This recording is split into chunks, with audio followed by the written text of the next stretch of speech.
You'd think we would have run out of things to say about Harry Potter by now, but you'd be wrong. Here's a list of sneaky details you might have missed in the 4th highest grossing film series of all time. Can't talk now, Flanders. I've got a class to teach. And we're gonna start way at the beginning of the Battle of Hogwarts in the final film. That's right, we're going Tarantino on this chronology. Tarantino with a time turner, if you will. As we steel ourselves for the epic climax of Harry Potter and the Deathly Hallows Part 2, Dumbledore's army are preparing to defend their school against He Who Shall Not Be Named. Actually, you know what? I'm gonna name him. Yeah, that's right, because that's what we do here at ScreenRant, baby. We're not afraid. I'm scared. Anyway, everyone is getting ready for the battle to come, and in the background you can see Professor Slughorn taking a little fortifying sip of something before he heads off to build the defensive shield. Whiskey? Vodka? Liquid luck. Hey, it's the climactic battle to the death, so every little bit helps.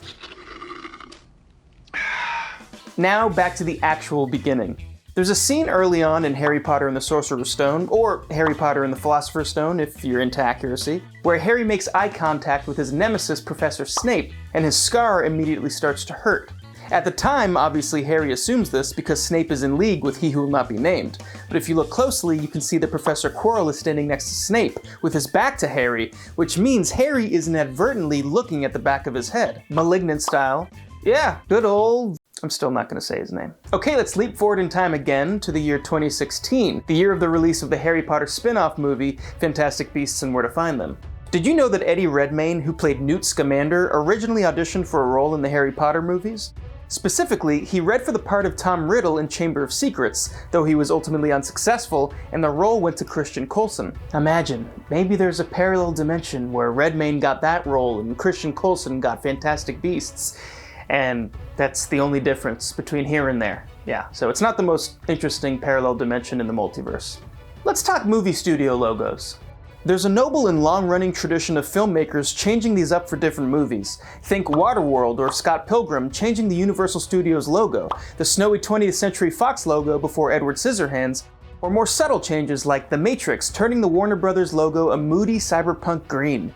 Well, this one's pretty subtle too, and again it's Warner Brothers. For the studio ident at the beginning of Harry Potter and the Goblet of Fire, if you look really closely, you can see the reflection of a sinister snake. That's Voldemort's faithful serpent companion Nagini, who coincidentally appears in the very first shot of the movie. And that's not the only example of these movies having some fun with the company logo.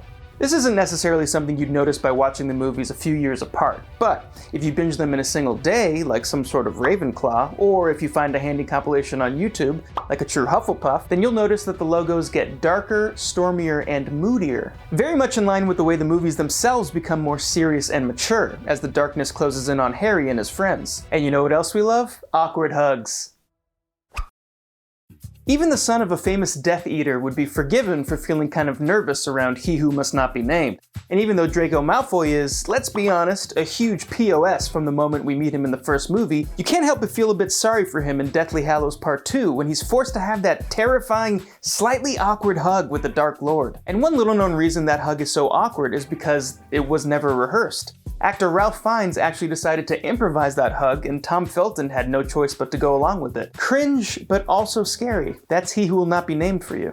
Now to the third movie, The Prisoner of Azkaban. My favorite and many other people's favorite, that's arguably the installment where the series really started to shine. This is the one with all the time-hopping shenanigans, and while it's best not to look too closely at the idea that the school gave Hermione the power of actual time travel, just so she could do extra homework, it still throws up some pretty cool details to spot. For example, late in the movie, we see future Hermione watching her past self confronting Draco Malfoy and punching him in the face. A great scene, we can all agree, and well-deserved. But if you go back to the original scene earlier in the movie, in one wide shot you can just about see future Hermione's hand as she watches her past self, having just come from the future, technically her present, back to the past, technically her past self's present. The Yule Ball scene in Goblet of Fire is famously uncomfortable for a variety of reasons. Everyone's hormones are flying all over the place, nobody seems to be dancing with who they want to be dancing with, and nobody seems to be having a good time except for Hermione and Victor Crumb. But it was kind of uncomfortable behind the scenes too. If you look closely at the scene, you can see that all Daniel Radcliffe's parts are shot from the waist up. This is because the young actor's grueling schedule meant that he'd fallen behind with his choreography, so in order to cover up his clumsy footwork, director Mike Newell opted not to show his feet at all. You know, this feels like something that needs to be rectified. I mean, we're missing a vital piece of movie history here, so Warner Brothers, release the foot cut. But hey, at least Daniel Radcliffe's moves have improved in the meantime, huh? Yeah. The Harry Potter movies are full of intricate world building, emotionally and thematically resonant ideas and images, complex characters, and enough inventive magical concepts to fill 100 YouTube videos. But sometimes it's the simple things that give you satisfaction. Like the breakfast cereals that the Hogwarts students eat in the Great Hall, which parody real-life breakfast cereals. Cheerios! Get it? Like Cheerios? Oh man, did J.K. Rowling's dad write that one? Alright, moving on. Here's a nice background detail for real Potterheads. When Harry first receives his letter inviting him to attend Hogwarts in the first movie, he takes it through to the Dursleys' kitchen to read it. In the background, you can see Aunt Petunia stirring something on the stove. It's never mentioned in the movie, but if you know the first book, you'll realize the significance. She's dyeing Dudley's old clothes gray so that Harry can wear them. Cause of course the Dursleys are too cheap and vindictive to buy him new clothes. The purposeful neglect of a child. Makes for a great sight gag, doesn't it? Harry really was an unlucky kid. But who out there can tell us his lucky Quidditch number? Stick around and find out. But first, remember the flashback sequence in Harry Potter and the Chamber of Secrets when Harry goes to meet Tom Riddle and follows him through old Hogwarts? In the flashback, everything is monochrome, except for Harry, who is still in full color. It's a nice visual detail, but it's actually even subtler than you think. Before the flashback, Harry is reading by candlelight, and if you look really closely while he follows Tom Riddle, you can still see the light of his candle flickering across his projected form. That's some real attention to detail. Now let's talk about Harry Potter and the Half-Blood Prince. Famously, this is the movie where his Quidditch career really takes off. Sorry. He becomes captain of the Gryffindor Quidditch team. I won't do that again. Of course, Harry being Harry, it doesn't go super great at first. 50 points for remembering that, but 100 points if you can recall Harry's lucky player number. Actually, no points for you, because the clip is on the screen, so. It's 7, obviously. But why is that significant?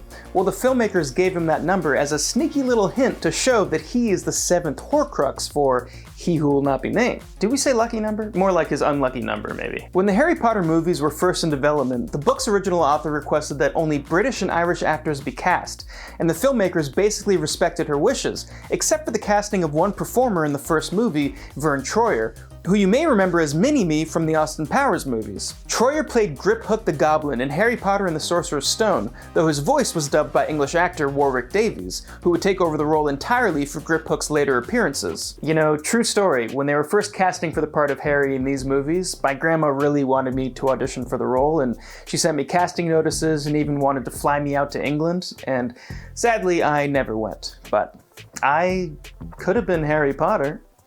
But could Daniel Radcliffe present a YouTube video? I think not. Sorry, Grandma. Let's move on. These days, even your cousin who knows nothing about comics knows they have to stay until the very end of the credits after every Marvel movie in case they miss the introduction of Glitnor the Crusader, or the Human Ice Cream Cone, or whichever obscure superhero is getting an origin next. Back in 2008, when the first Iron Man came out, that was much less likely to happen. And back in 2002, unheard of. That's right, if you thought Marvel invented the post-credit scene, you're wrong. Harry Potter and the Chamber of Secrets was doing it years before, in 2002, with a fun little hint about what came next for Gilderoy Lockhart. And now from one laughingstock professor to another. Let's talk about Professor Trelawney. Obviously everyone at Hogwarts thinks she's a fraud, but as we get to know her better over the course of the series, it turns out that there's more to this kooky Cassandra than meets the eye. First, you must look beyond. For example, remember in The Prisoner of Azkaban when Trelawney guesses that Harry was born in midwinter? Obviously she's dead wrong about that. He was born on July 31st, pretty far out. But if you stop to think about it, we actually know someone else who was born in midwinter. On December 31st, in fact. A very important figure. Sure. Begins in V, ends in Voldemort. Could the professor have been sensing a connection between Harry and his nemesis? It's been known to happen. Anyway, that's enough talk of a strange older lady with glasses making Harry feel uncomfortable. On to the next Easter egg. Oh, well this is awkward.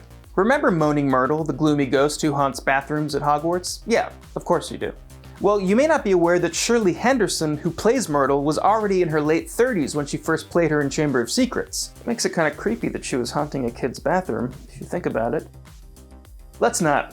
An excellent suggestion. To turn our attention to more wholesome matters, let's look at a nice little detail from the first movie. When Harry's getting all stressed about joining the Gryffindor Quidditch team, worried he won't be able to measure up and make the team proud, Hermione gives him a bit of a pep talk. Part of that pep talk involves showing him a trophy, where he sees that his father James received an award for playing Quidditch back in his school days.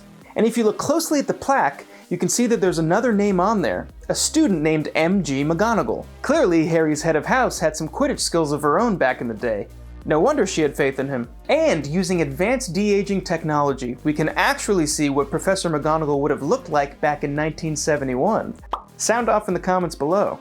And now for something a little more controversial. Have you ever felt so insecure about your appearance that you decided to sue Warner Brothers? Well, back in 2003, Russian lawyers did just that, announcing that they were planning to launch legal proceedings against the studio. You know, even if they did believe that their leader bore a striking resemblance to this weird, bald, floppy-eared, pointy-nosed, bug-eyed CGI elf, why would you ever admit that, let alone make it so public? Needless to say, that particular lawsuit never got off the ground. But here's a sobering thought. The first Harry Potter movie almost didn't get off the ground at all for a very small, very silly reason. The glasses weren't right. Now, any fan knows that the glasses are an integral part of Harry's character, as important as the scar or the messy dark hair. But the original pair of glasses that were given to Daniel Radcliffe gave the actor a rash, so the costume department had to rush to find him some new ones. Luckily, the replacement pair was just as comfortable, and the rest is history, just like Anne Boleyn. That's a really smooth segue, don't you think? Okay, a quick history lesson. Anne Boleyn was an English queen, the second wife of King Henry VIII, who was famous for having a whole bunch of wives. Anne Boleyn was beheaded for treason, which unfortunately was something that happened to a lot of people back then. But as well as treason, Henry VIII also accused poor Anne Boleyn of witchcraft. He even claimed that she used a love potion to make him marry her. What does all this have to do with Harry Potter? Well, in the first movie, you can see a hanging portrait of Anne Boleyn in Hogwarts, presumably saying that she was supposed to be a witch, otherwise why would it be there?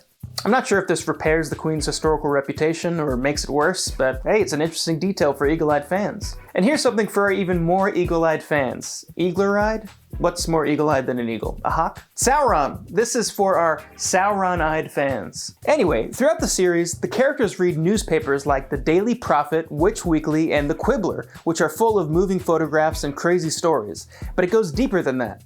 There's a whole little crime story playing out across the movies in the pages of the fake newspapers, featuring a character called the Ginger Witch. This secret character is a fearsome lady criminal causing trouble throughout the decades.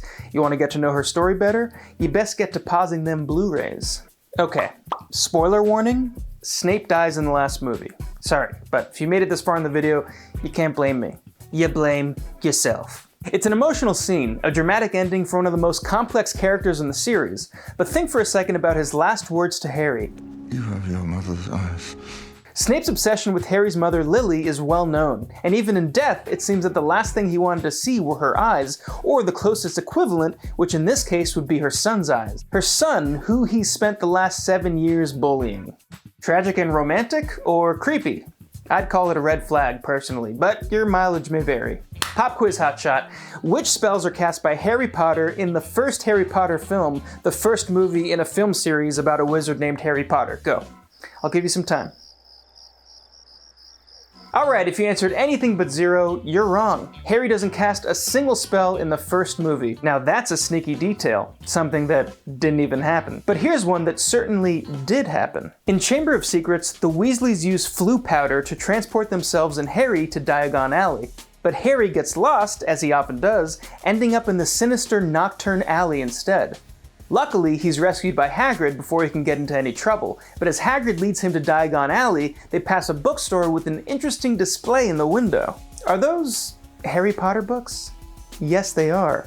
Is that an Easter egg? Or are they canonical within the film universe? If it's the latter, that's like a whole other can of worms that we don't have time for. And finally, here's one for the Draco Malfoy fans. Don't be shy, we know you exist. The actor who played Malfoy, Tom Felton, earned $14 million for just 31 minutes of screen time across the movies. Daniel Radcliffe, however, made $95 million for 8 hours and 56 minutes of total screen time. What does that all mean? Well, I've done the math. And I've worked out that Tom Felton actually made more per minute than Daniel Radcliffe, $451,000 per minute, as opposed to Daniel's measly $177,000 per minute. Awkward. Though Daniel Radcliffe didn't have to audition for the part of Harry, and Tom Felton had to audition for both Harry and Ron before getting Draco, so who's winning now?